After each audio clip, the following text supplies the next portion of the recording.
السلام عليكم ورحمة الله. ازيكم يا حبايبي؟ عاملين ايه؟ ان شاء الله تكونوا بخير واحسن حال. اللهم صل وسلم وبارك على سيدنا محمد اشرف الخلق اجمعين. نبدأ الفيديو بتاعنا النهاردة.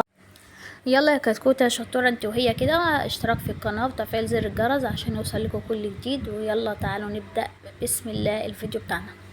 النهاردة هنعمل رز بسمتي باللحمة والخضار.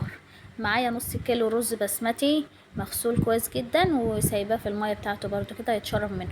معايا بصلايه كبيره مبشوره، فصين توم. معايا بقى اللي هي التحويجه بتاعته، ورق لوري ومستكه وحبهان، واحده ليمون وقرفه و اسمه ايه، كركم وزعفران. نبدا بقى كده. دي اللحمه بقى بتستوي اهي عشان ناخدها معانا. حطينا الحله على النار، فيها بقى الماده الدهنيه بتاعتك، سمنه وزيت زي ما انت بتحبي. زبده بقى زي ما انت شغاله مع مطبخك كده. نستنى بس الحله تسخن كده بالزيت اللي فيها والماده الدهنيه، وبنبدا نحط البصله المبشوره وفصين التوم يتشوحوا تشويحه حلوه بنت ناس كده على النار.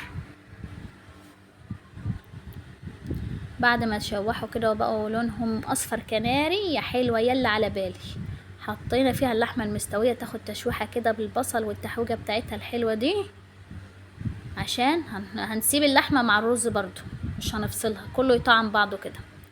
وبعد ما خدت غلوه اهو حطينا اللي هي الميه بقى، بعد ما حطينا البهارات بتاعتها زودناها شوربه هتاخد غلوه، ونقوم ساقطين الرز فيه وتسيبيه يتشرب بقى. المهم احنا لغينا الخضار الصراحه، لقينا ايه اللحمه كده مكفيه وزياده وعامله الواجب معانا على الرز، محطناش خضار.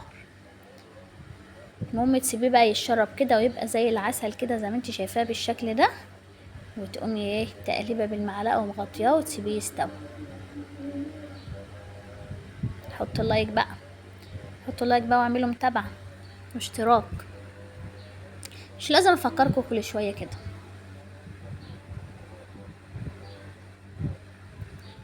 بس ايه رايكم؟ اهو ده بعد ما سبته بقى يستوى بقى بالشكل الجميل ده. اتفضلوا معانا.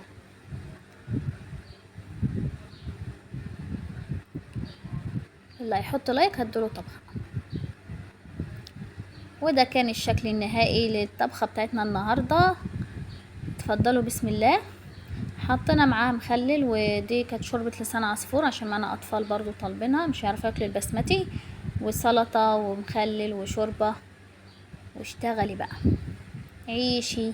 لو عجبكم الفيديو بتاعنا متنسوش تعملوا اللايك والاشتراك.